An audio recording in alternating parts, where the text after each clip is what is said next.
Bismillahirrahmanirrahim. Assalamualaikum warahmatullahi taala wabarakatuh. Okey, insya-Allah hari ni kita akan kelas sirah. Ini untuk pelajar-pelajar yang mungkin masuk Google Mi lambat, ada yang terlepas, jadi nak recap balik boleh tonton video ni, ataupun pelajar-pelajar yang tak masuk langsung, mungkin sebab ada urusan ke, handphone tak cukup ke dan sebagainya. Kalau boleh tonton pada waktu-waktu yang berkelapangan. Okey, kita nak masuk tajuk baru, tapi saya nak pastikan awak dah faham belum tajuk-tajuk yang kita dah pun belajar sebelum ini. So kita akan recap, ringkas sedikit. Alright, start tajuk pertama. Apa yang mula-mula kita belajar, recap yang mula-mula sekali awak belajar berkenaan dengan jihad. Apa yang awak belajar dalam jihad? Jihad ada 5 bahagian. Apa dia? Yang pertama, jihadun nafs, jihad melawan hawa nafsu. Yang kedua, jihadus syaitan, jihad melawan hasutan syaitan. Yang ketiga, jihadul kuffar, jihad menentang orang kafir. Yang keempat, jihadul munafiqin, jihad menentang orang munafik. Yang kelima, jihadul murtadin, jihad menentang orang murtad. Okey. Kemudian dalam tajuk seterusnya kita belajar tentang peperangan di zaman Nabi. Apa kaitan perang Nabi ni dengan pelajaran pertama, jihad? Kalau kita kaitkan, dia punya kaitan adalah dalam jihad, kita ada 5 jenis jihad kan. Jihad yang ketiga adalah jihad menentang orang kafir. Jadi jihad yang ketiga tu dia ada kaitan dengan peperangan di zaman Nabi Muhammad sallallahu alaihi wasallam. Iaitu orang-orang kafir ni, ada orang kafir yang perlu diperangi dan ada orang kafir yang tidak perlu diperangi. Dan sudah dijelaskan, kalau awak tengok buku teks awak, muka surat 5,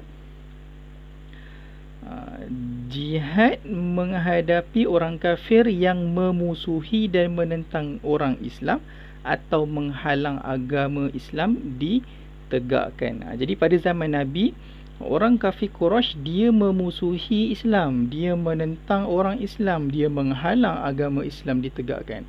Jadi disebabkan itu, waktu tu peperangan dibenarkan.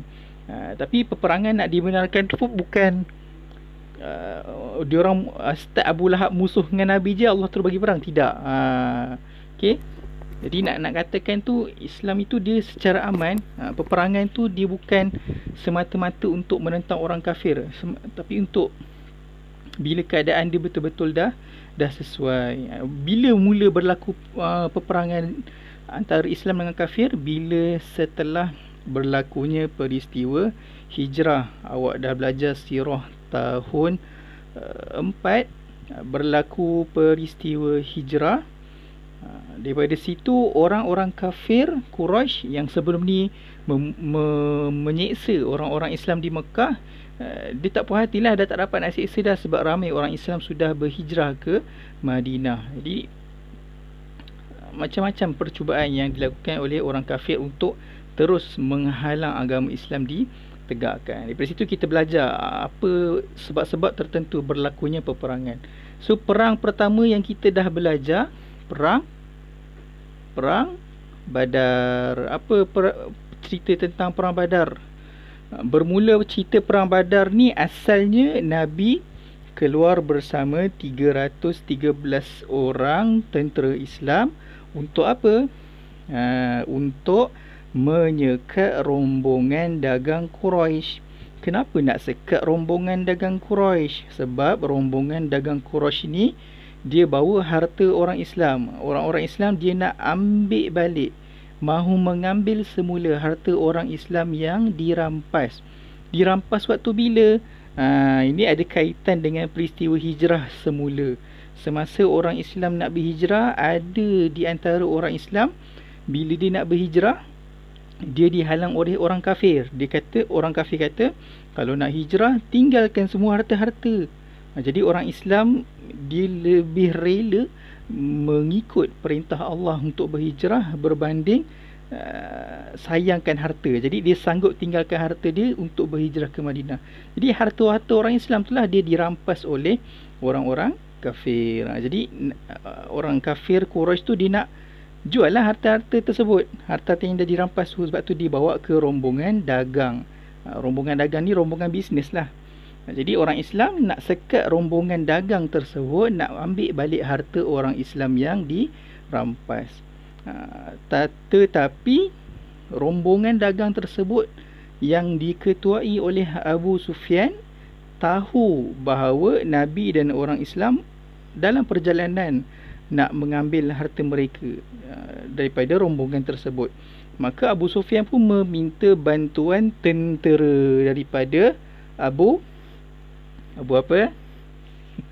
Abu Jahal ke Abu Lahab? Abu Jahal. Okey. Abu Sufyan meminta bantuan tentera daripada Abu Jahal. Jadi Abu Jahal mempersiapkan tentera berapa ramai? 1000 orang. Jadi akhirnya tentera Islam 313 orang tu, yang tujuan asalnya bukan nak berperang, tujuan asalnya nak sekat rombongan, nak ambil balik harta sahaja. Tapi bila dah bertemu dengan tentera orang kafir ni, nak tak nak terpaksalah berperang. Jadi 313 orang Islam bertemu dengan 1000 orang kafir, bertemu di suatu tempat bernama apa? Bernama Badar. Okey. Bila tarikh berlaku perang Badar, ini kena hafal, 17 Ramadan 12 Januari 624 Masihi. Berlakulah peperangan. Akhirnya apa yang terjadi? Berapa ramai orang Islam yang mati syahid? 14 orang Islam mati syahid. Berapa orang kafir yang terbunuh? 70 orang terbunuh, termasuk Abu Jahal, ketua perang mereka. Dan 70 yang lain ditawan. Kan 1000 orang kan? Jadi 1000 tolak 70 tolak 70. Mana baki yang lain? Berpatah balik lah mungkin. InsyaAllah.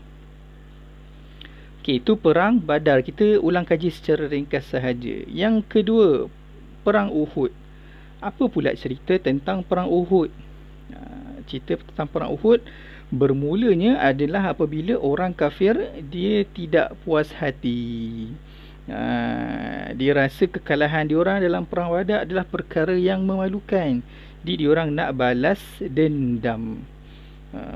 Okey, jadi bila diorang yang nak balas dendam, maksudnya diorang lah yang nak start peperangan, bukan orang Islam. Kalau macam perang Badar tadi pun, asalnya orang Islam bukan nak start perang, orang Islam cuma nak ambil balik harta. Tapi bila dah tentera bertemu tentera, nak tak nak kenalah berperang. Okay. Tapi yang perang Uhud pula, perang kedua pula, orang kafir yang start dulu. Diorang mempersiapkan tentera seramai berapa orang? 3,000 orang. Perang Badar, tentera kafir 1000. Perang Uhud, tentera kafir 3000. Ingat, perang Badar berapa ribu orang kafir? 1000. Perang Uhud berapa ribu orang kafir? 3000. Perang Badar berapa orang Islam? 313.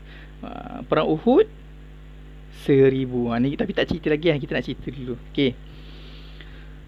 Jadi orang kafir mempersiapkan 3000 tentera. Okey.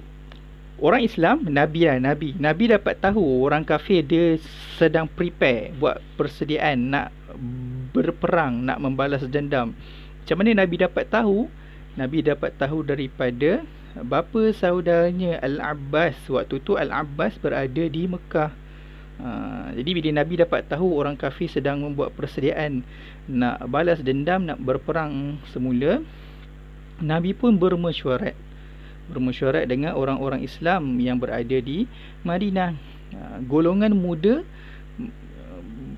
banyak tenaga, bersemangat, mencadang untuk berlawan, berperang di luar Madinah. Manakala golongan-golongan tua mencadang untuk defense, bertahan, berkubu di dalam kota Madinah. Akhirnya Nabi pilih macam mana? Nabi pilih bukan sekadar pilih suka-suka hati. Ini adab mesyuarat. Dia membuat keputusan berdasarkan majoriti undi. Kebanyakan sahabat bersetuju dengan cadangan untuk berhadapan dengan musuh di luar kota Madinah. Maka bila dah dapat persetujuan, dapat banyak undi nak berperang di luar, Nabi pun mempersiapkan pasukan tentera seramai 1000 orang. Okey. Tentera Badar orang Islam 313, perang Uhud orang Islam 1000. Perang Badar orang kafir 1000, perang Uhud orang kafir 3000. Ingat-ingat.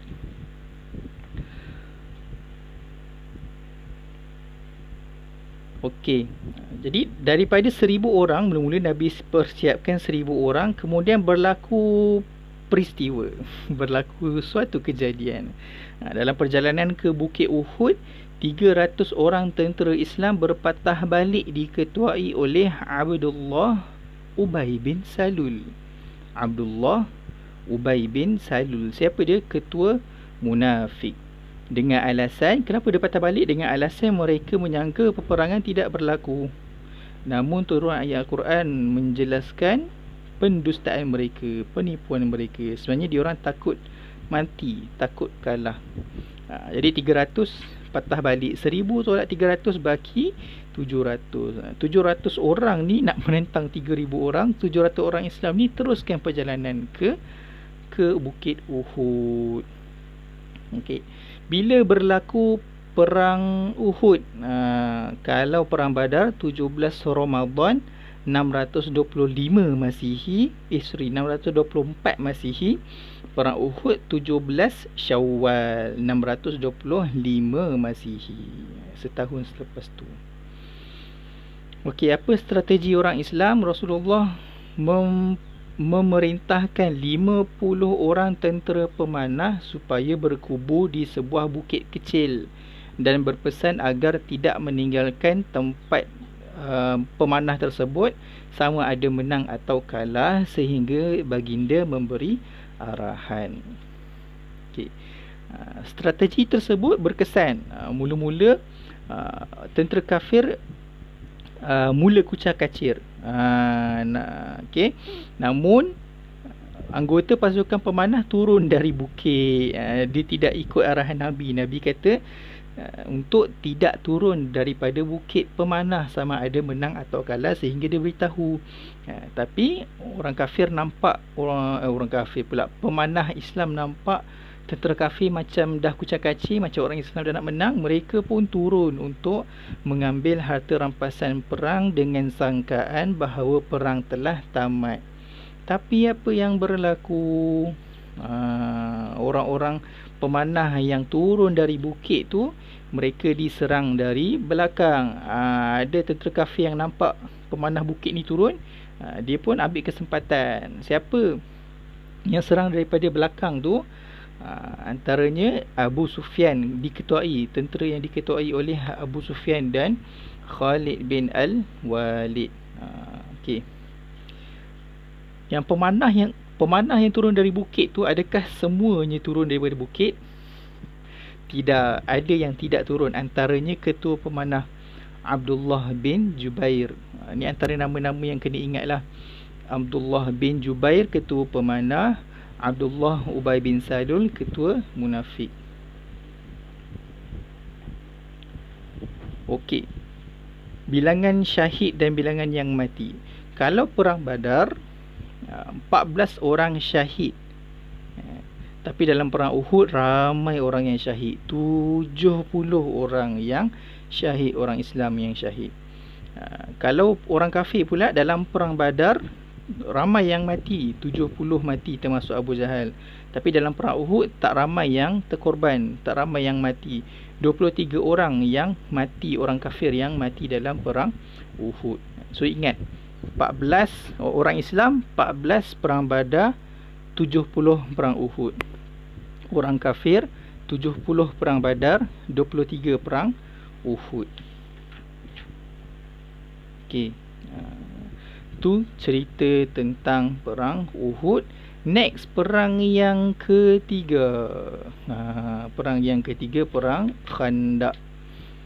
Kalau perang Badar dinamakan perang Badar sebab berlaku di tempat bernama Badar.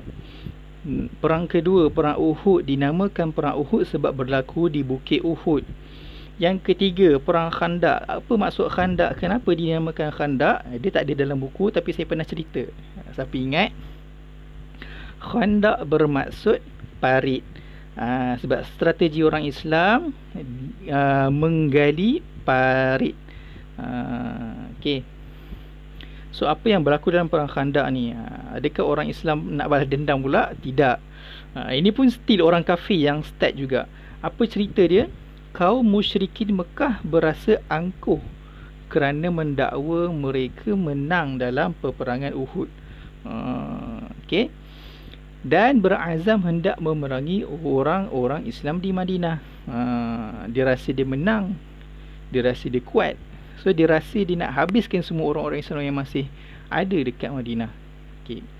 Di samping itu, kaum Yahudi Bani Nadhir tidak puas hati dengan orang Islam kerana mereka telah diusir, dihalau dari Madinah setelah mengkhianati perjanjian. Mereka sentiasa menunggu masa untuk membalas dendam. Akhirnya kaum musyrikin Mekah bersatu, bergabung dengan kaum Yahudi Bani Nadhir, dan juga ada bani-bani yang lain yang kita dah pernah belajar sebelum ni, membentuk satu pasukan tentera seramai 10,000 orang yang diketuai oleh Abu Sufyan bin Harb. Sebab itulah peperangan ini dinamakan Perang Ahzab, iaitu pasukan bersekutu. Jadi perang Khandaq ada dua nama. Yang pertama, perang Khandaq yang bermaksud parit. Yang kedua, perang Ahzab yang bermaksud pasukan bersekutu. Okey.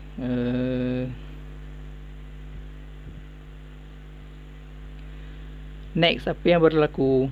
Nabi Muhammad SAW mengumpulkan para sahabat dan bermesyuarat tentang kaedah terbaik untuk mempertahankan Madinah. Okey. Sama macam perang Uhud. Jadi bila Nabi tahu orang kafir persiapkan sedia, orang kafir sedang bersiap sedia nak berperang, Nabi bermesyuarat dulu, berbincang dulu apa strategi kita nak guna untuk berperang. Dalam perang Uhud, bincang-bincang, keputusan dibuat untuk berperang di luar Madinah. Maka dalam perang Khandaq pun dibincang-bincang, minta apa? Kaedah terbaik untuk mempertahankan. Nabi memilih untuk defense kali ini, mempertahankan Madinah. Kenapa pilih untuk defense? Kenapa tak pilih perang kat luar? Sebab kalau baca balik muka surat 21, dia ceritakan orang kafir tu berazam nak memerangi orang-orang Islam di Madinah. Dia memang plan nak habiskan semua orang Islam walaupun yang berada di Madinah. Maksudnya dia memang target nak pergi ke Madinah. Okey. Jadi sebab tu rancangannya adalah untuk mempertahankan Madinah. Ini ada seorang sahabat, dia mencadangkan untuk gali parit. Siapa ingat nama dia? Salman Al-Farisi. Salman Al-Farisi. Salman Al-Farisi. Saya baca 3 kali supaya awak ingat. Apa cadangan dia? Digali parit untuk menghalang musuh masuk ke bandar Madinah. Seperti nama dia, Salman Al-Farisi. Al-Farisi itu merujuk kepada tempat asal dia. Dia berasal daripada Farsi. Jadi strategi orang Arab berperang tak sama dengan strategi orang-orang tempat lain berperang, antaranya orang Parsi lah. Antara strategi orang Parsi, dia berperang, dia menggali parit. Jadi orang Arab dia tak pernah jumpa strategi macam ni. Jadi bila Salman mencadangkan rancangan untuk menggali parit, maka Nabi SAW pun bersetuju dengan cadangan tersebut. Lalu digali parit di utara bandar Madinah. Kenapa kat utara je? Kerana arah itu paling mudah diserang musuh. Arah-arah lain kenapa? Arah-arah lain waktu tu dilitupi dengan gunung-gunung yang tinggi. Dia susahlah musuh nak mai.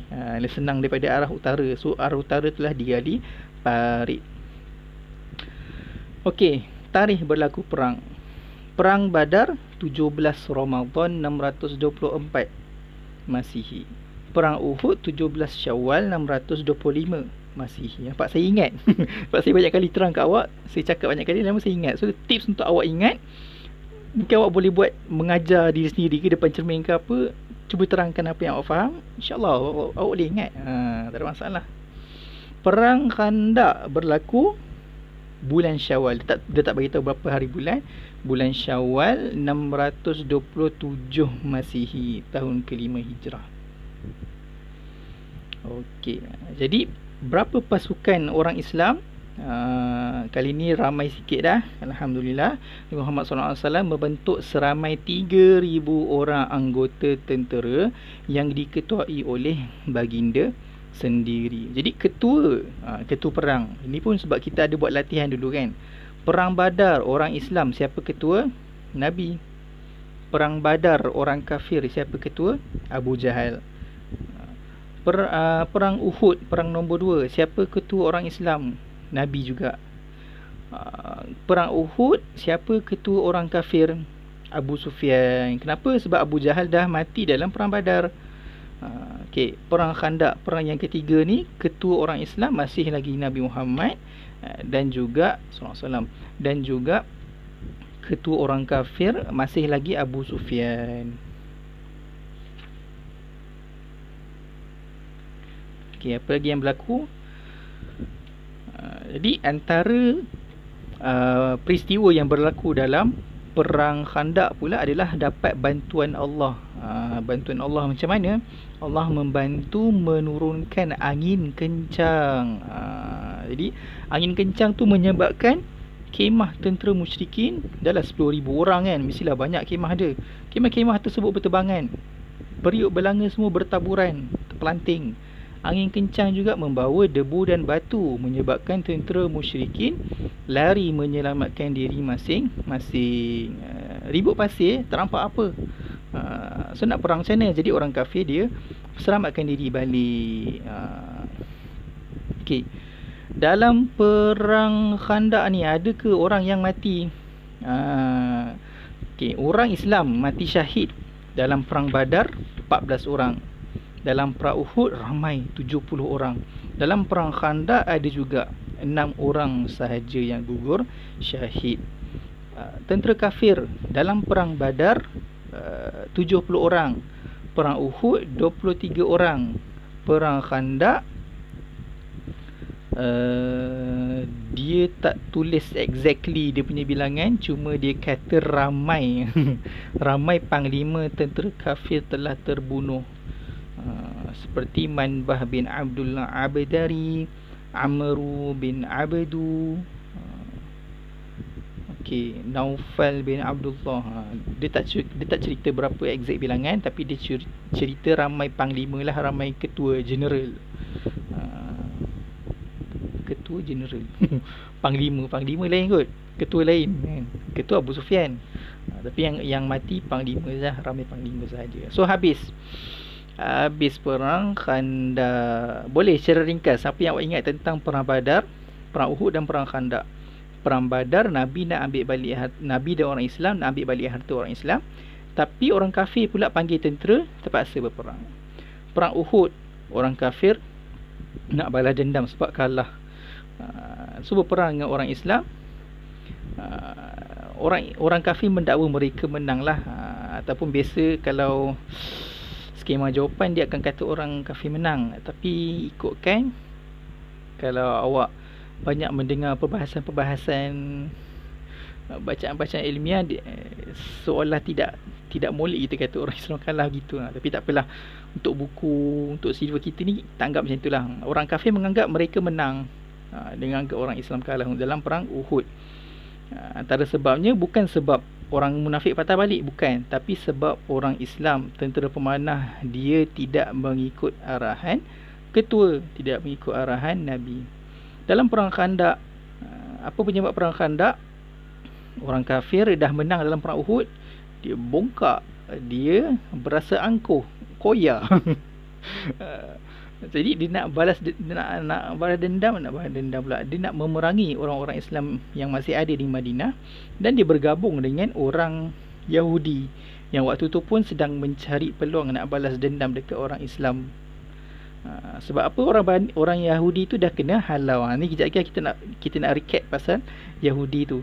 Jadi dalam perang Khandaq Allah beri bantuan, walaupun diorang ramai 10,000, tapi bila ribut pasir berlaku, 10,000 tu pun tak boleh nak buat apa. Ramai yang lari di tampukang. So kita masuk yang keempat, pertikaian dengan kaum Yahudi Bani Nadir dan Bani Quraidah. Apa yang berlaku tentang Bani Nadir? Apa yang awak ingat? Ceritanya, Bani Nadir ni lah yang bergabung dengan orang kafir dekat perang Khandaq tu. So apa cerita yang berlaku dekat Bani Nadir ni? Asalnya Nabi, apa cerita dia? Berlaku sebelum perang Khandaq pada bulan Rabiul Awal tahun 4 Hijrah. Saya tengok buku. Okey. Siapa yang nak tengok buku juga boleh tengok buku surat 24. Yang dekat skrin ni saya tak buka Saya sebab nak recap saja kan, supaya awak dengar saja dulu. Ingat semula apa yang awak dah belajar dah ni. Siapa yang tak datang kelas tu nak buat macam mana kan? Okey, jadi bulan Rabiul Awal tahun 4 Hijrah. Jadi Yahudi dekat Madinah, dia di antara Yahudi yang telah mengikat perjanjian damai dengan orang Islam. Maksudnya perjanjian damai ni, orang Islam dengan orang Yahudi, dia buat satu perjanjian tidak boleh menyakiti, menzalimi antara satu sama lain. Jadi kalau ada yang melanggar perjanjian tersebut, dia akan dihukum. Boleh faham basic dia, okey? Jadi pada satu hari Nabi melawat kampung mereka, melawat kampung Bani Nadir. Jadi orang Bani Nadir ni, diorang rancang nak bunuh Nabi dengan menjatuhkan batu besar dari atas bumbung. Diorang rancang nak bunuh Nabi. Maksudnya diorang rancang nak melanggar perjanjian damai. Okey. Hasrat mereka diketahui oleh Nabi. Lantas Nabi segera pulang ke Madinah. Kira Nabi dapat tahu diorang punya rancangan. Jadi rancangan tersebut tidak dapat dilaksanakan. Disebabkan diorang cuma merancang untuk melanggar perjanjian. Jadi diorang punya hukuman tu tak begitu berat lah, tidak dikenakan hukuman bunuh macam tu. Jadi Nabi memberi, dia punya hukuman apa? Nabi memberi amaran kepada Yahudi Bani Nadir supaya keluar dari kampung mereka. Jadi diorang punya hukuman disebabkan perkhianatan tersebut, rancang nak mengkhianati perjanjian pun dikira perbuatan khianat jugalah. Jadi hukuman diorang ringan, tidak dibunuh, tetapi cuma disuruh halau keluar dari kampung. Elok-elok dah duduk dalam satu negara yang sama, elok aman damai, tapi tak nak keluar kampung macam, tak nak keluar negara macam tu. Okey, diorang dihalau daripada kampung diorang. Tapi apa yang Bani Nadir buat? Diorang enggan, tak nak terima hukuman tersebut dan bersedia untuk berperang. Jadi bila diorang sedia untuk berperang, bismillah, saya minum dulu. Bismillah. Bila diorang bersedia untuk perang, barulah Nabi pun mengambil inisiatif untuk menghantar tentera. Tapi Nabi hantar tidak terus berperang, Nabi mengepung diorang. So salah satu strategi untuk mengurangkan pertumpahan darah lah, kita kepung dia. Jadi bila orang kena kepung, dia tak boleh nak dapatkan bekalan makanan, minuman dan sebagainya lah. Jadi orang Bani Nadir ni dikepung selama 6 hari. Lepas 6 hari, akhirnya mereka keluar beramai-ramai membawa harta benda. Sebahagian mereka menuju ke Khaybar dan Syam, manakala sebahagian pemimpin Bani Nadir bergabung dengan orang-orang Quraisy Mekah. Ni yang bergabung dalam perang Khandaq. Habis Bani Nadir. Next, Bani Quraidah. Apa yang awak ingat tentang Bani Quraidah? Bani Nadir berlaku Rabiul Awal tahun 4 Hijrah, sebelum perang Khandaq. Perang Khandaq bulan Syawal 5 Hijrah. 627 Masihi. Kemudian selepas itu, lepas bulan Syawal, bulan Zulqaidah, tahun yang sama, tahun ke-5 Hijrah 627 Masihi, berlaku peperangan Bani Quraidah. Kenapa berlaku? Ceritanya, kisahnya Bani Quraidah ni samalah macam Bani Nadir, dia Yahudi yang mengikat perjanjian damai. Jadi datang perkhabaran bahawa Bani Quraidah ni dia join menentang orang Islam. Dia join orang kafir menentang orang Islam dalam perang Khandaq. Dapat perkhabaran, dapat berita. Tapi antara ciri-ciri orang Islam, bila datang suatu berita, fatabayyanu, siasat terlebih dahulu. Jadi Nabi pun mengutus Sa'ad bin Ubadah, Sa'ad bin Mu'az dan beberapa sahabat yang lain untuk selidik kebenaran berita itu. Nabi tak hantar seorang, Nabi hantar ramai, beberapa. Nampak? Tu antara sifat orang Islam. Jadi kalau awak pun dapat berita, something berita kan, betul ke berita ni? Cuba siasat, cuba Google. Kalau ada 2-3 berita yang sama keluar daripada sumber yang dipercayai, betul lah tu, insya-Allah. Okey. Apabila ternyata pengkhianatan Bani Quraidah, bila dapat confirm betul diorang ni join tentera bersekutu dalam perang Khandaq, Rasulullah pun keluar bersama 3,000 orang tentera Islam, mengepung Bani Quraidah selama 25 hari. Berbeza dengan Bani Nadir. Bani Nadir, diorang cuma rancang nak melanggar perjanjian. Kiranya diorang tak laksana, baru rancang. Jadi diorang punya hukuman cuma dihalau keluar. Bila diorang nak berperang, baru Nabi hantar tentera. Tapi Bani Quraidah ni tak ada amaran, sebab memang confirm diorang sudah melanggar perjanjian. Nabi terus hantar tentera mengepung mereka. Tapi diorang ni kuat sikit. Lama sikit diorang bertahan, 25 hari. Kalau Bani Nadir 6 hari, Bani Quraidah 25 hari. Akhirnya Bani Quraidah menyerah kalah. Apa hukuman dia? Lelaki dewasa dibunuh, sebab orang-orang lelaki dewasa ni yang buat khianat yang join perang dengan orang kafir. Manakala kanak-kanak dan wanita ditangkap. Okey. Di hukuman yang berat ni disebabkan diorang sudah pun melanggar perjanjian. Berbeza dengan Bani Nadir, dia baru rancang. Jadi hukuman dia tidak bunuh, hukuman dia cuma halau keluar. Tapi Bani Quraidah hukuman dia bunuh untuk orang yang mengkhianati tersebutlah. Manakala wanita kanak-kanak diorang tak join perang. Jadi diorang cuma ditangkap. Okey. Biasa tawanan-tawanan ni, orang-orang yang ditangkap ni, dia punya hukumannya macam buat perkara kerja amal lah. Mengajar anak-anak orang Islam membaca dan sebagainya. Wallahu a'lam. Okey, habis. Kemudian kita pun dah belajar perjanjian Hudaibiyah. Apa yang berlaku pada tahun ke-6 Hijrah. Video ni lama sikit tapi tak apa, nanti saya letak time lapse supaya awak boleh pilih awak nak dengar part mana. Perjanjian Hudaibiyah pada tahun ke-6 Hijrah. Okey. So reverse balik. Tahun ke-2 Hijrah, perang Badar. Tahun ke-3 Hijrah, perang Uhud. Tahun ke-4 Hijrah, perang Bani Nadir. Tahun ke-5 Hijrah, bulan Syawal, perang Khandaq.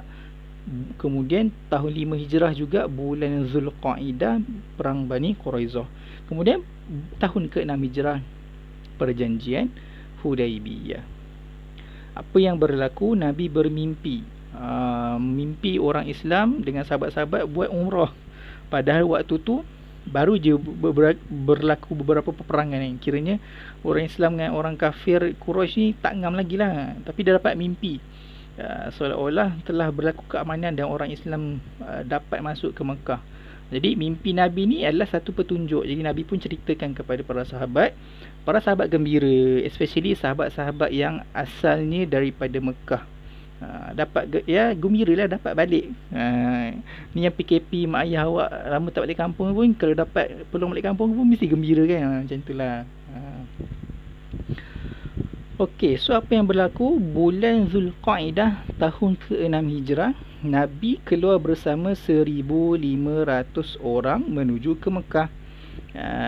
Mereka tak membawa senjata melainkan pedang yang tersarung bagi tujuan keselamatan diri. Kenapa bawa pedang je? Saya dah pernah cerita, zaman-zaman dulu dekat bila nak travel antara satu tempat ke satu tempat lain, diorang melalui kawasan padang pasir dan sebagainya. Dekat situ berkemungkinan wujudnya penyamun padang pasir. Jadi kena bawa jugalah senjata satu dua untuk mempertahankan diri. Itu satu. Yang kedua, kan bawa pedang saja sebab tujuan orang Islam nak ke Mekah bukan untuk berperang. Tujuan diorang nak buat umrah. Okey. Jadi pedang tu untuk mempertahankan diri dalam perjalanan sahaja, bukan untuk berperang. Okey. Sehinggalah sampai di satu tempat bernama Hudaibiyah, Nabi tidak terus bawa orang Islam masuk ke Mekah. Nanti kan apa pula orang kafir ingat nak perang kan. Jadi Nabi berhenti dulu dekat Hudaibiyah. Nabi hantar utusan. Nabi hantar sahabat pergi berjumpa dengan pembesar Quraisy, nak bagi tahu orang Islam mai nak buat umrah. Macam tu. Siapa yang Nabi hantar? Nabi hantar Sayyidina Uthman bin Affan. Ni antara sahabat yang famous jugalah. Kita ada siapa sahabat yang famous? Abu Bakar, Umar, Uthman, Ali. Okey. Jadi Uthman bin Affan ni antara sahabat yang famous lah. Jadi Nabi hantar Uthman bin Affan, dan sifat Uthman bin Affan ni juga dia seorang yang lemah lembut. Yang bila bab-bab negotiation ni, bab-bab nak apa negosiasi? Negosiasi bahasa Melayu. Negotiation. Bab-bab nak nego ni adalah jalan terbaik bila kita bagi orang yang mempunyai gaya percakapan yang lemah lembut. Itulah. Kalau Umar dia tegas. Tapi Umar ni, Uthman ni dia lemah lembut. Jadi sesuai lah nak tujuan tersebut kan. Jadi Nabi pun menghantar Uthman pergi jumpa pembesar Quraisy. Tapi apa yang jadi, Sayyidina Uthman telah ditahan selama beberapa hari, sehinggalah datang berita kononnya Uthman telah dibunuh. So bila datang berita tersebut, orang Islam pun bersemangat nak tuntut bela atas kematian Uthman. Kemudian datang pula berita baru bahawa Sayyidina Uthman tidak dibunuh tetapi hanya ditangkap, ditawan. Maka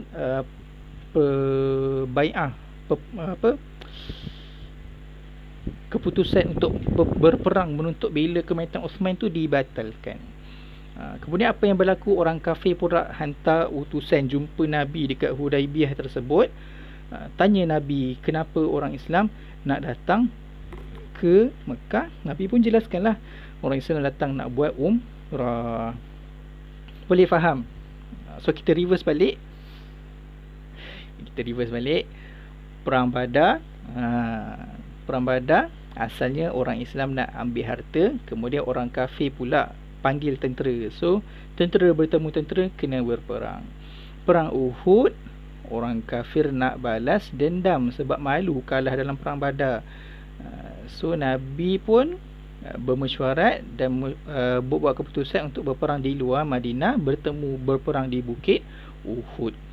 Kemudian yang ketiga, perang Khandaq. Orang kafir merasa angkuh, merasa koya, merasa bangga. Diorang menang dalam perang Uhud dan nak berazam untuk memerangi orang-orang Islam yang lain. Jadi diorang pun bergabung dengan orang Yahudi yang menunggu peluang untuk berperang. Dan kali ini Nabi memilih untuk bertahan, berkubur di Madinah melalui strategi parit Khandaq. Kemudian Bani Nadir, diorang rancang nak bunuh Nabi, baling batu dari atas batu. Nabi dapat tahu, Nabi bagi amaran keluar kampung. Diorang tak nak, diorang nak berperang. Nabi hantar tentera kepung selama 6 hari. Akhirnya diorang keluar. Sebahagian pergi ke Khaybar dan Syam, sebahagian lagi join orang kafir dalam perang Khandaq. Perang Bani Quraidah, diorang dah join perang Khandaq. Orang Islam dapat tahu, Nabi siasat dulu. Nabi hantar beberapa sahabat siasat. Bila confirm betul, Nabi terus hantar tentera 3,000 orang, kepung diorang 25 hari. hukuman diorang, lelaki dewasa dibunuh, perempuan dan kanak-kanak ditahan. Perjanjian Hudaibiyah, Nabi bermimpi buat umrah. Nabi keluar bersama sahabat 1,500 orang pergi ke Mekah nak buat umrah. Jadi Nabi berhenti di Hudaibiyah, hantar Uthman untuk minta kebenaran pembesar Quraisy. Uthman ditahan. Kemudian orang kafir pula hantar utusan jumpa Nabi, tanya kenapa Nabi nak pergi ke Mekah. Nabi pun bagi tahu Nabi nak buat umrah. So lepas tu berlakulah perjanjian Hudaibiyah. Alright. Apa isi perjanjian Hudaibiyah? Ada 5. Siapa ingat? Yang pertama, mengadakan gencatan senjata 10 tahun. Yang kedua, kedua-dua pihak tidak boleh membantu mana-mana kaum memerangi sekutu, geng masing-masing.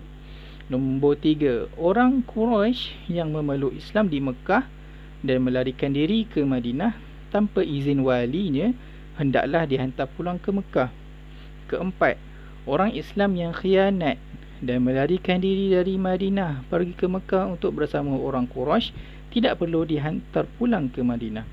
Yang kelima, orang Islam tidak dibenarkan mengerjakan umrah pada tahun tersebut, sebaliknya dibenarkan mengerjakan umrah pada tahun berikutnya. Kebanyakan orang Islam sebenarnya merasa perjanjian ini berat sebelah, terutamanya perjanjian nombor 2 dan nombor 3 dan 4, yang mana orang Quraisy yang masuk Islam tu dah masuk Islam dah, tapi kena hantar dia orang pulang ke Mekah. Maksudnya tak boleh berhijrah ke Madinah. Orang-orang Islam Quraisy yang memeluk Islam dan lari tanpa izin wali tersebut. Nombor 4 pun sama juga, orang Islam tapi khianat. So kita tak boleh nak pujuk dia untuk jadi orang Islam, dan perlu biarkan orang yang khianat tu bersama-sama orang kafir, tak perlu dihantar pulang ke Madinah. Jadi isi perjanjian nombor 3 dan 4 tu agak berat bagi orang Islam, tapi Nabi meneruskan perjanjian tersebut dan ada hikmah di sebalik perjanjian tersebut. Apa hikmah dia? Tu yang kita belajar pada kesan perjanjian Hudaibiyah. Yang pertama, apa kesan perjanjian Hudaibiyah? Yang pertama, pengiktirafan kaum musyrikin terhadap Nabi Muhammad SAW sebagai ketua negara dan status kerajaan Islam yang berdaulat di Madinah. Yang kedua, gencatan senjata 10 tahun tu, saya dah terangkan apa tu gencatan senjata. Gencatan senjata maksudnya dua pihak tersebut tidak berperang, menghentikan segala jenis peperangan lah. Okay. Jadi Nabi gunakan keamanan sementara tersebut untuk berdakwah, menyebarkan agama Islam seluas-luasnya, termasuk kepada negara-negara luar. Yang ketiga, ramai tokoh-tokoh Quraisy masuk Islam, antaranya Khalid bin Al-Walid, tentera panglima yang paling digeruni, yang pernah serang daripada belakang tentera pemanah dekat perang Uhud dulu, kemudian dia masuk Islam. Nombor 4, kaum muslimin dapat bergaul bebas dengan orang bukan Islam. So kan aman kan, dia dah tak boleh nak apa-apa kan sebabkan gencatan senjata. Jadi orang Islam dapat bergaul bebas. Yang kelima, memberi peluang keemasan kepada Nabi untuk mengatur masyarakat Islam bernegara dengan lebih maju dan teratur. Yes, maksudnya bila gencatan senjata berlaku, orang Islam tak perlu lagi risau tentang keselamatan negara, tentang serangan daripada orang kafir. Jadi diorang boleh fokus untuk membangunkan negara, membangunkan ekonomi, pentadbiran, pendidikan dan sebagainya. Nombor 6, menghalang orang Quraisy dari melakukan kekacauan sesuka hati. Yang ketujuh, kaum muslimin berpeluang mengerjakan umrah dengan aman damai. Yang ke-8, baginda dapat bertindak terhadap pengkhianatan Yahudi Khaybar tanpa mereka dibantu oleh pihak Quraisy. Okey. Yang ke-8 ni kita ada sebenarnya perang Khaybar, tapi kita tak belajar lah, tak dalam syllabus. Okey, nampak kesan perjanjian. Walaupun pada mulanya dirasakan berat sebelah, tapi banyak hikmahnya orang Islam dapat menyebarkan Islam tanpa gangguan. Okey. So, kesan perjanjian Hudaibiyah ni ada kaitan dengan yang keempat, hubungan negara luar. Ini yang kita dah belajar last time sebelum PKP. Sebelum PKP hari tu kita ada belajar kat kelas dan juga buat latihan, iaitu hubungan negara luar. Bila gejatan senjata, orang kafir tak boleh kacau, Nabi pun gunakan kesempatan untuk berdakwah kepada negara-negara luar. Antaranya apa? Boleh tengok dekat muka surat 35. Siapa ada buku teks, tak payah saya buka lah sini. 35. Ya Allah. Subhanallah. Okey, surat 35. Okey. Nabi menghantar Amr bin Umayyah Ad-Dhamri, hantar ke Habasyah.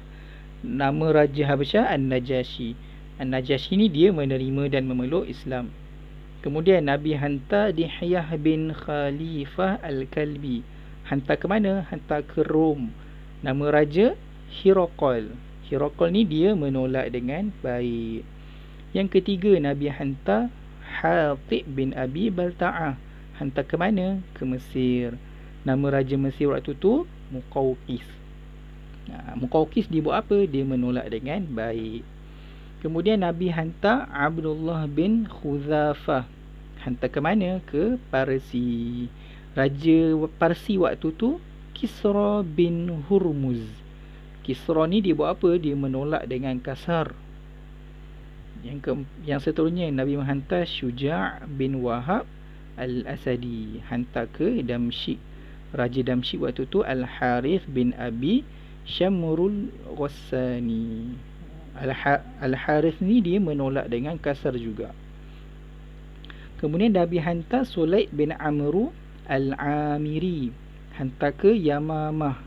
Raja Yamamah waktu tu Hauzah bin Ali. Hauzah ni dia tidak memeluk Islam. Dia tak bagi tahu dia menolak dengan baik atau kasar. Dia cuma cakap dia tidak memeluk Islam. Kemudian Nabi hantar Al-Ala bin Al-Hadrami. Hantar ke Bahrain. Saya rasa sekarang masih lagi ada negara nama Bahrain tu. Raja waktu tu Al-Munzir bin Sawa. Dia menerima dan memeluk Islam. Dan yang terakhir, Amr bin Al-As dihantar ke Oman. Rajanya Jaifar bin Al-Julandi. Jaifar juga menerima dan memeluk Islam. Habis. Okey. Hubungan negara luar. So kita nak selesailah recap kita. Kita nak masuk pelajaran yang baru. Pembukaan kota Mekah.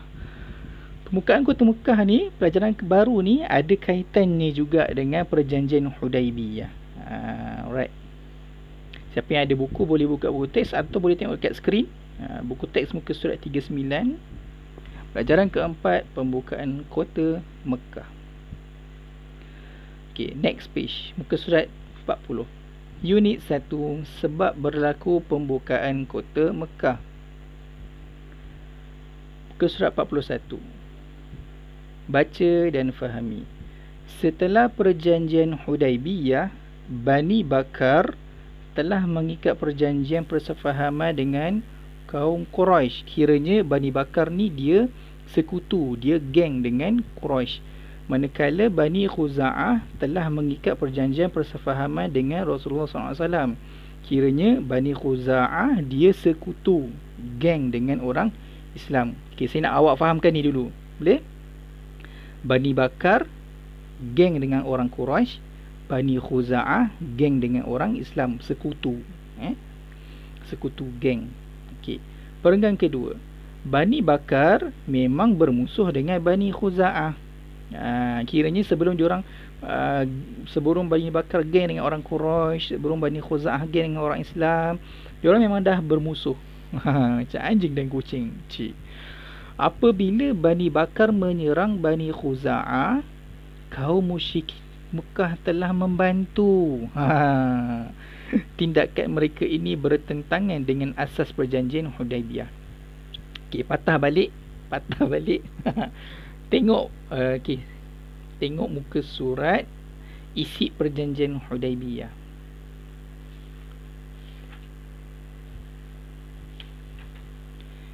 Muka surat 30, tengok nombor 2. Kedua-dua pihak tidak boleh membantu mana-mana kaum yang memerangi sekutu masing-masing. Maksudnya kedua-dua pihak, Islam dan Quraisy, tak boleh nak bantu, tak boleh nak tolong mana-mana kaum yang berperang dengan geng diorang. Faham tak? Kiranya Bani Bakar geng dengan orang kafir, Bani Khuza'ah geng dengan orang Islam. Jadi bila Bani Khuza'ah berperang dengan Bani Bakar, orang kafir sepatutnya tak boleh tolong Bani Bakar untuk berperang dengan sekutu dia, untuk berperang dengan bersama-sama dengan sekutu dia, berperang bersama-sama dengan Bani Bakar, berperang dengan Bani Khuza'ah tu tak boleh. Tapi bila orang kafir dia tolong Bani Bakar berperang dengan Bani Khuza'ah, jadi itu diorang telah melanggar perjanjian Hudaibiyah. Boleh dapat? Kira perjanjian Hudaibiyah, pembukaan kota Mekah ni ada kaitan dengan perjanjian Hudaibiyah, iaitu orang kafir melanggar perjanjian nombor 2. Tindakan mereka ini telah ni patah balik muka surat 41. Kita patah balik pembukaan kota Mekah. Tindakan mereka ini bertentangan dengan asas perjanjian Hudaibiyah. Asas nombor 2.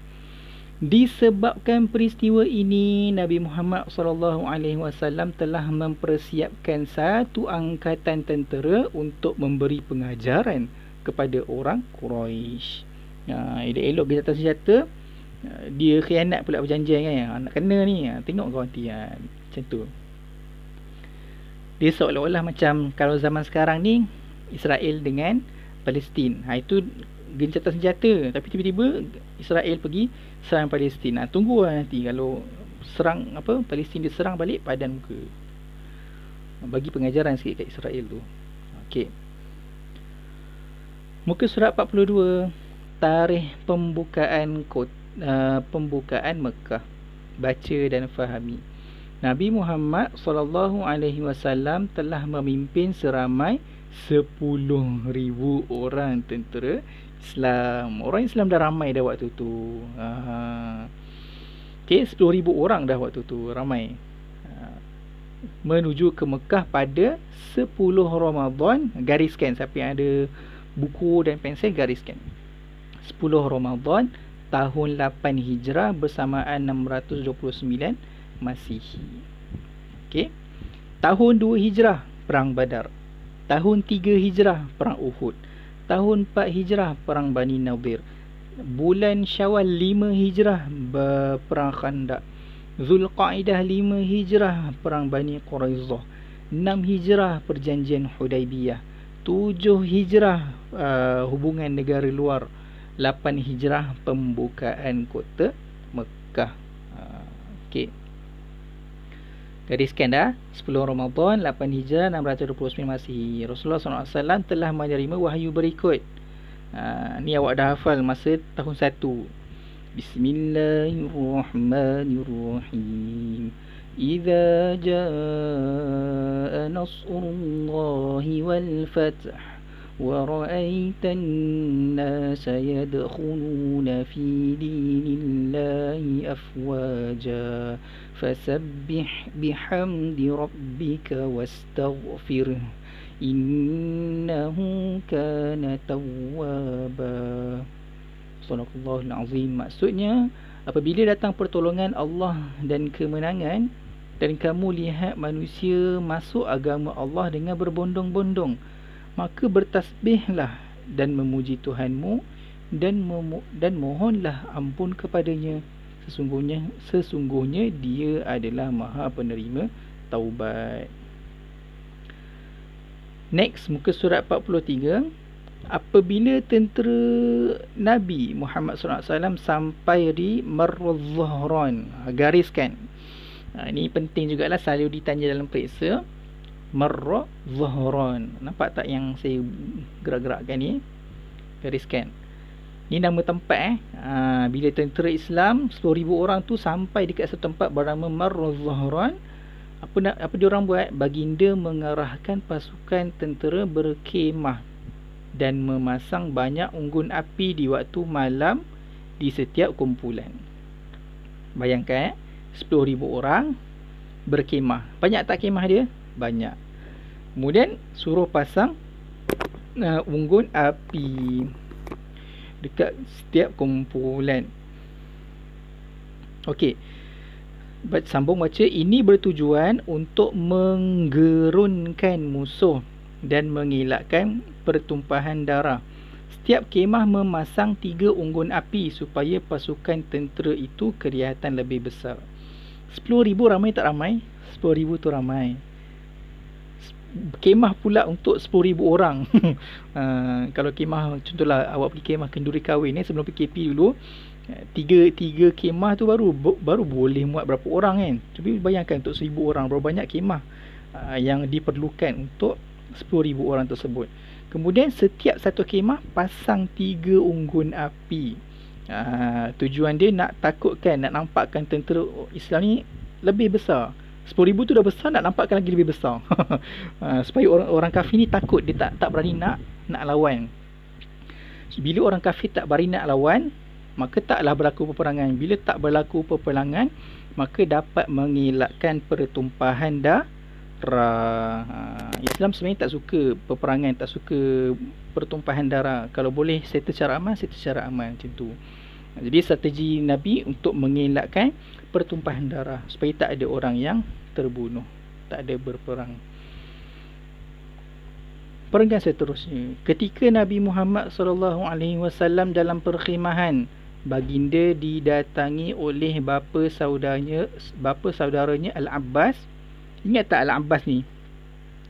Al-Abbas ni lah yang bagi tahu Nabi orang dalam cerita perang Uhud. Kan, orang kafir dia nak balas dendam, dia buat persediaan 3,000 tentera orang kafir. Kemudian Nabi dapat tahu tentang berita tersebut daripada bapa saudaranya Al-Abbas. Inilah ceritanya Al-Abbas ni. Ya, Al-Abbas waktu tu dia tidak memusuhi Islam. Jadi waktu tengah berkemah, Nabi didatangi oleh bapa saudaranya Al-Abbas dan Abu Sufyan bin Harb. Ingat siapa Abu Sufyan ni? Ketua rombongan dagang dalam perang Badar, ketua tentera musyrikin dalam perang Uhud, ketua tentera musyrikin dalam tentera bersekutu perang Khandaq. Nampak besar, apa orang kata, banyak kesalahan Abu Sufyan ni. Dia ketua perang tu. Ketua, bayangkan ketua. Bukan cikai-cikai ni. Okey. Satu bapa saudaranya Al-Abbas. Al-Abbas ni dia tidak memusuhi Islam, tapi dia belum Islam waktu tersebut. Abu Sufyan dia tidak bermeluk Islam dan dia mengetahui tentera orang kafir berperang dengan orang Islam. Tapi dalam peristiwa pembukaan kota Mekah, dua-dua orang ini, seorang tak memusuhi Islam, Al-Abbas. Seorang sebelum ni dia memusuhi Islam, Abu Sufyan. Tapi dua-dua ni jumpa Nabi buat apa? Untuk memeluk Islam.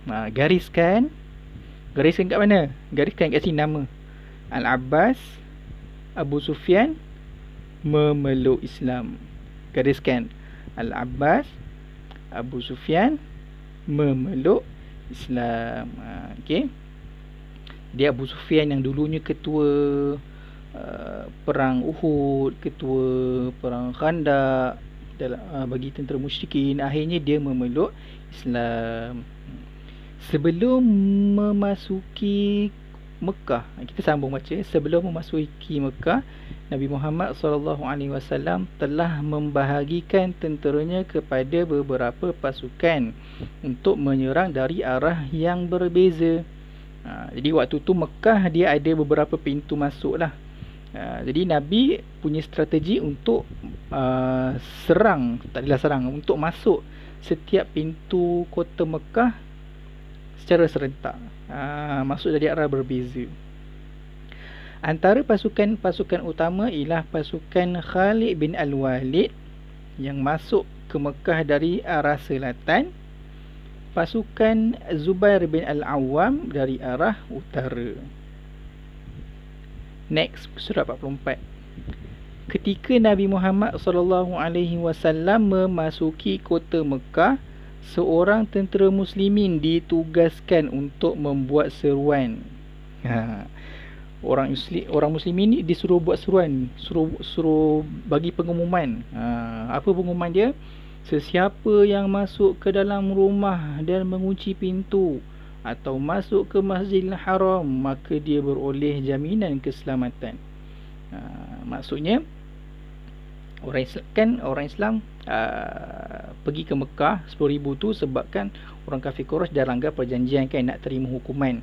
Jadi sepatutnya semua penduduk Mekah kafir Quraisy tersebut menerima hukuman. Tapi Nabi bagi excuse, siapa yang masuk rumah diorang sendiri atau pergi ke Masjidil Haram, dia tidak akan terima hukuman, dia akan beroleh jaminan keselamatan. Okey, faham? Sambung. Tidak ada pertumpahan darah yang berlaku kecuali tak ada peperangan kecuali satu tempat je, pertempuran kecil pada penjuru yang dimasuki oleh tentera Khalid bin Al-Walid. Khalid Al-Walid ni masuk ikut mana tadi? Khalid Al-Walid masuk ikut arah selatan. Okey. Nabi Muhammad SAW memasuki Mekah dengan menunggang unta bernama Qaswa. Ini pun selalu juga ditanya dalam periksa. Apakah nama unta Nabi? Gariskan unta bernama Qaswa. Gariskan unta bernama Qaswa. Ni dekat muka surat 44. Unta bernama Qaswa. Perenggan kedua. Lupa gariskan. Okey. Sambung. Baginda masuk dalam keadaan tunduk, tanda merendah diri kepada Allah di atas kurniaan kemenangan itu. Okey. Nabi masuk dalam keadaan tunduk, merendah diri supaya tak rasa bangga dapat tawan balik kota Mekah setelah sekian lamanya orang Islam tak dapat Mekah sebagainya. Akhirnya dapat tawan kota Mekah. Tapi Nabi merasa rendah diri sebab kemenangan tu Allah yang bagi. Jadi kita tak boleh rasa bongkak dan takabur. Ini satu pengajaran untuk kita lah. Apa-apa pun yang berlaku dalam hidup kita, kita dapat putusan periksa yang bagus ke, dapat phone baru ke contoh. Jadi tak boleh berlagak dengan kawan-kawan. Jangan bongkak dan takabur. Sentiasa merendah diri, syukur semuanya Allah yang bagi. Masya Allah. Sambung perenggan ketiga. Baginda segera menuju ke Kaabah, mengerjakan tawaf dan menghapuskan semua berhala dan patung yang berada di sekeliling Kaabah. Gariskan. Ini pun selalu ditanya, bila Nabi masuk ke Mekah, Nabi buat apa? Ini yang Nabi buat. Mengerjakan tawaf, menghapuskan semua berhala. Situ je lah. Dua. Mengerjakan tawaf dan menghapuskan semua berhala. Okey, gariskan. Mengerjakan tawaf dan menghapuskan semua berhala. Berhala dan patung. Sekalilah. Okey, sambung baca. Baginda kemudiannya mengumpulkan orang Quraisy, seterusnya memaafkan segala kesalahan mereka yang dilakukan dahulu terhadap orang Islam. Nampak? Sepatutnya orang kafir Quraisy diorang terima hukuman sebab dah langgar perjanjian Hudaibiyah. Jadi bila Nabi kumpulkan orang-orang Quraisy ni, Nabi tanya dekat semua orang-orang Quraisy tu, agak-agak apa yang Nabi akan buat kepada mereka. Mereka jawab kepada Nabi bahawa Nabi adalah seorang yang, masih tak ingat ayat dia, seorang yang mulia, datang daripada keluarga yang mulia, pasti akan melakukan perkara yang mulia. Jadi betul lah benda tu. Memang Nabi pun tujuannya memang nak maafkan perbuatan orang kafir Quraisy. Sepatutnya diorang terima hukuman sebab langgar perjanjian kan. Macam Bani Nadir langgar perjanjian, terima hukuman. Bani Quraizah langgar perjanjian, terima hukuman. Sepatutnya kafir Quraisy pun terima hukuman sebab langgar perjanjian. Tapi apa yang Nabi buat, Nabi maafkan kesalahan mereka. Bukan saja kesalahan langkah perjanjian, tapi ditulis kat sini kesalahan yang dilakukan dahulu. Maksudnya daripada waktu diorang menganiaya para sahabat lagi, Nabi maafkan. Tindakan baginda itu sangat menggembirakan mereka dan menunjukkan betapa tingginya kepribadian Rasulullah sallallahu alaihi wasallam. Perbuatan Nabi maafkan diorang ni menjadi satu asbab, menjadi suatu reason yang ditakdirkan ramai orang kafir Quraisy penduduk Mekah waktu kemudiannya ramai-ramai memeluk Islam. Itu yang dimaksudkan dalam surah tadi, ni muka surat 42 tu, wa ra'aitan nasa yadkhuluna fi dinillahi afwaja, dan kamu lihat manusia masuk agama Allah dengan berbondong-bondong. Berbondong-bondong ni ramai-ramai masuk. Peristiwa ni lah peristiwa pembukaan kota Mekah ni, bila Nabi maafkan penduduk Mekah, kemudian ramai penduduk Mekah memeluk Islam. Masya Allah. Okay, kita habiskan sikit lagi unit 3, kesan pembukaan Mekah. Kesan pembukaan Mekah, muka surat 45. Baca dan faham. Penaklukan Islam ke atas kota Mekah menandakan tamatnya penyembahan berhala di semenanjung tanah Arab. Ya, sebab Mekah waktu zaman jahiliah dulu, waktu zaman kafir Quraisy dulu, dia menjadi pusat, center penyembahan berhala. Kalau baca balik kan, Nabi masuk ke Masjidil Haram tu, Nabi melakukan tawaf dan memecahkan berhala dan patung. Jadi waktu tu, sebelum bukaan kota Mekah tu, masa orang kafir Quraisy menguasai Mekah, keliling Kaabah tu diletakkan berhala, diletakkan patung berhala, menjadi tempat tumpuan untuk orang-orang yang menyembah berhala. Jadi bila berlaku pembukaan kota Mekah, penaklukan Islam ke atas kota Mekah, penghancuran berhala-berhala tersebut, maka menandakan tamatnya penyembahan berhala di semenanjung tanah Arab. Orang-orang Arab yang menentang agama Islam sekarang telah berubah menjadi penyokong Islam. Itu yang saya cerita tadi tu. Ramai penduduk Mekah yang dulunya tidak masuk Islam. Mungkin ada yang masuk Islam, ada yang tidak masuk Islam, tapi ramai yang tidak memeluk Islam. Kemudiannya diorang ramai memeluk Islam. Antaranya sebab sifat peribadi Nabi. Nabi memaafkan mereka tersebut, mereka memeluk Islam. Orang Quraisy semakin ramai mengadakan janji setia dengan Nabi Muhammad sallallahu alaihi wasallam untuk memeluk agama Islam, termasuk seorang yang bernama Muawiyah bin Abu Sufyan, anak Abu Sufyan. Okey. Habis. Tahukah anda unta yang dinaiki Nabi ketika peristiwa penaklukan kota Mekah adalah unta yang sama digunakan oleh baginda ketika berhijrah ke Madinah kira-kira 8 tahun sebelumnya. Habis. Okey.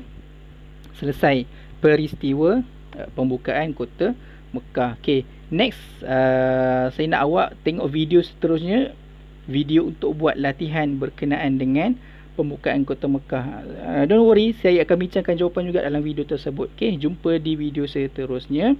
Kalau ada kekangan boleh sambung tonton pada waktu yang lain. Okey, assalamualaikum.